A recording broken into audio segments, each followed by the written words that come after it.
The hum of the fluorescent lights was the only sound that filled the office late that evening. Outside, Chicago's skyline glimmered, but inside the Harris & Company accounting firm, the hallways were deserted. Papers were stacked neatly on desks, coffee mugs sat abandoned by employees who had rushed home to their families, and the faint scent of printer ink lingered in the air. Raymond Harris, the firm's founder, sat alone in his corner office. At 52, he was a man who carried himself with quiet authority. His hair was silvering at the temples, his glasses perched firmly on his nose, and his suit jacket hung on the back of his chair. Numbers had always been his comfort, his fortress against the chaos of the world. Tonight, however, the numbers didn't add up. He was reviewing discrepancies in a client's account, his brow furrowed in concentration. Just as he tapped his pen against the desk in frustration, the sound of small footsteps broke his focus. He looked up and saw his daughter Emily standing in the doorway. She was only 7, with curly brown hair that bounced around her shoulders and a teddy bear tucked under one arm. Her mother had dropped her off earlier, insisting she wanted to spend a little time with her father before bedtime. "Emily, sweetheart," Raymond said with a weary smile. "What are you doing still awake? You should be home with mommy." Emily shuffled closer, her eyes wide with curiosity. Children often noticed what adults overlooked, and tonight was no different. She climbed into the chair across from his desk, swinging her little legs that couldn't quite touch the floor. "Daddy," she whispered, leaning forward as if sharing a secret too big for the world. Her voice carried both innocence and a strange seriousness. "There's a camera in your office." Raymond froze mid-motion. For a moment, he thought he had misheard. "A camera?" he asked carefully, lowering his pen. She nodded eagerly. "Yes. I saw a tiny red light, like a little star. It's hiding near that big plant by the window." She pointed with her small finger, her expression earnest. A chill ran through Raymond's body. He had never authorized a camera in his office. His mind spun with questions. Who could have placed it there?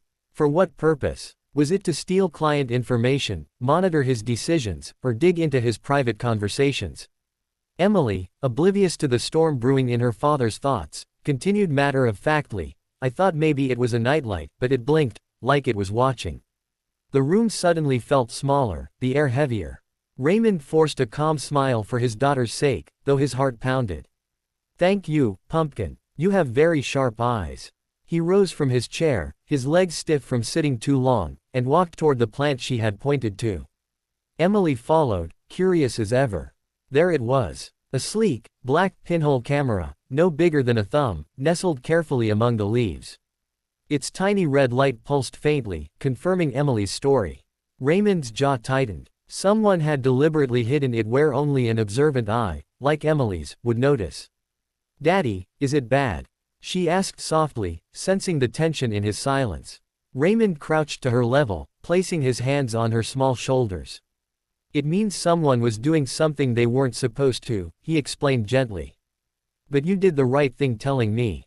You're my little detective." Emily giggled at the title, her innocence shielding her from the seriousness of what she had uncovered. To her, it was an adventure. To Raymond, it was a betrayal. He sent her home soon after, hugging her tightly before she left with her mother. Once the office was empty, he locked the doors, closed the blinds, and returned to the corner where the device was hidden. He pulled on a pair of gloves from his drawer, an old habit from handling sensitive evidence back when he worked as a junior auditor, and carefully removed the camera from its perch. He turned it over in his hands. The craftsmanship was modern, the lens no larger than a pinhead.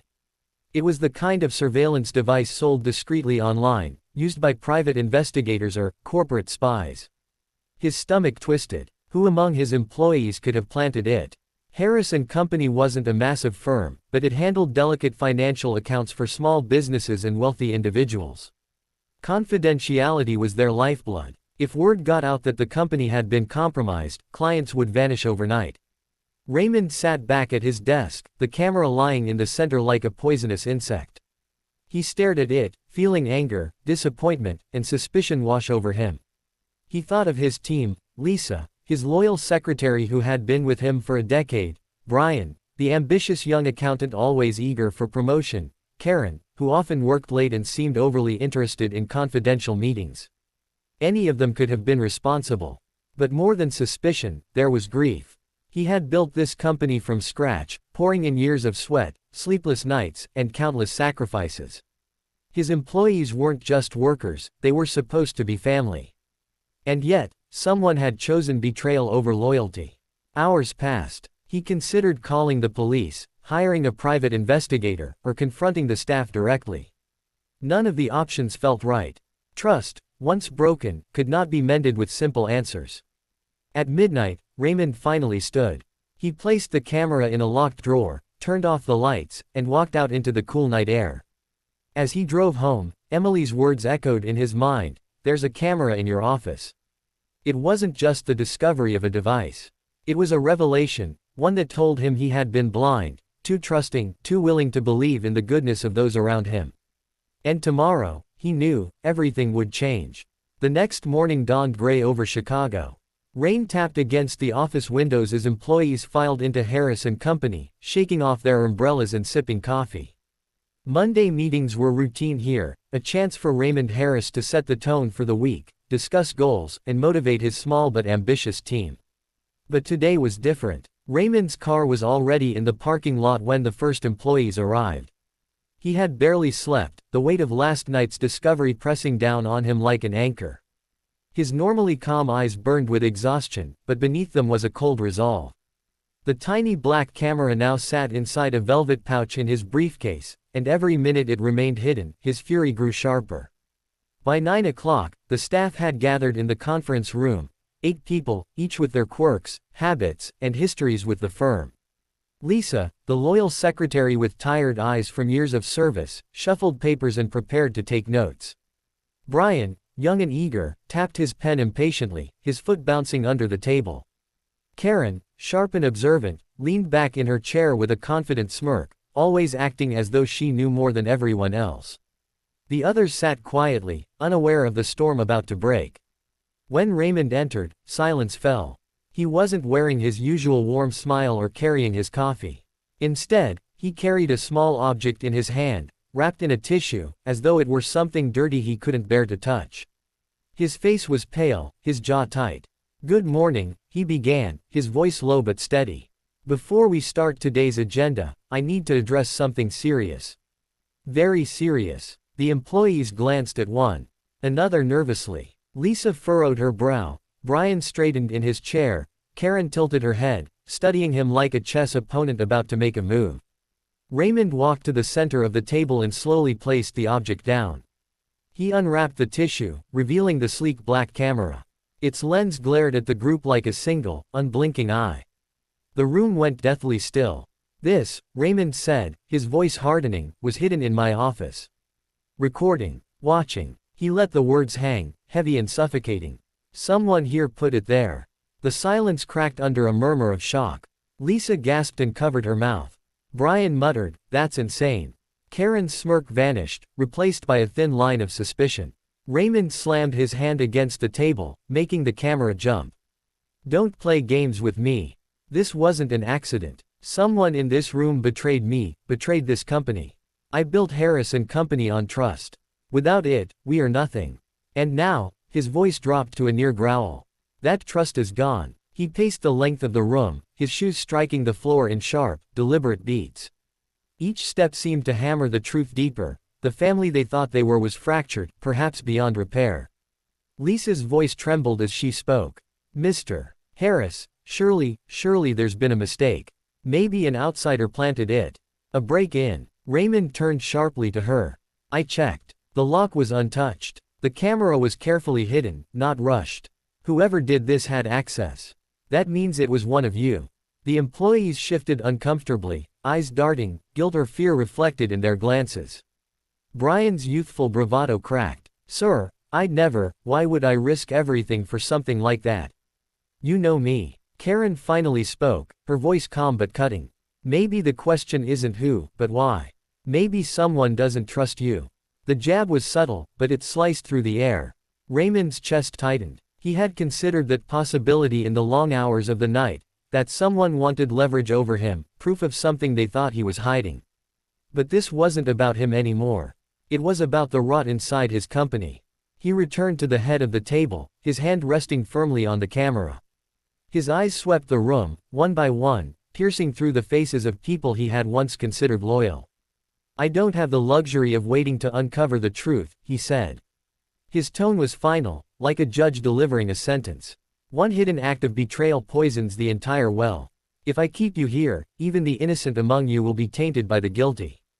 Lisa whispered, "What are you saying?" Raymond's gaze hardened. "I'm saying you're all fired. Effective immediately." The words exploded like a thunderclap. Chairs scraped against the floor as people sprang to their feet, voices overlapping in disbelief. "You can't be serious," Brian shouted, his face red. "I've given you 10 years of my life." Lisa cried, tears brimming in her eyes. Karen leaned forward, her voice dripping with contempt. "So this is your solution? Burn down the house to kill a mouse?"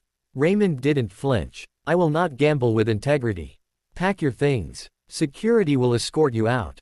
The employees erupted again, pleading, protesting, cursing under their breath. But Raymond stood unmoved, like a stone against a raging tide. His decision was absolute. One by one, they filed out, some slamming doors, others weeping quietly, carrying cardboard boxes filled with fragments of their careers. The office that once buzzed with chatter and the clatter of keyboards fell silent. Desks stood empty, phones rang unanswered, and the air smelled faintly of betrayal. When the last employee had left, Raymond walked slowly through the deserted office. He touched the back of each chair, remembering the people who had once sat there, the laughter they'd shared during late nights, the victories they had celebrated together. Now, all of it was ash. He returned to his office and sat heavily in his chair. The camera still lay on the table, mocking him. He stared at it for a long time before finally locking it away. He knew he had made the hardest choice of his career, not because he wanted to, but because he had to. Over the following months, the firm became a ghost of itself. Clients left when they learned the staff was gone.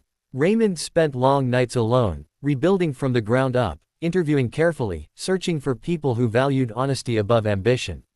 Progress was slow, but with every new hire, trust began to grow again, fragile but alive. And though the company would one day thrive again, Raymond never forgot the lesson burned into his heart. Right finger trust is like glass. Once shattered, no matter how carefully you piece it together, the cracks will always remain.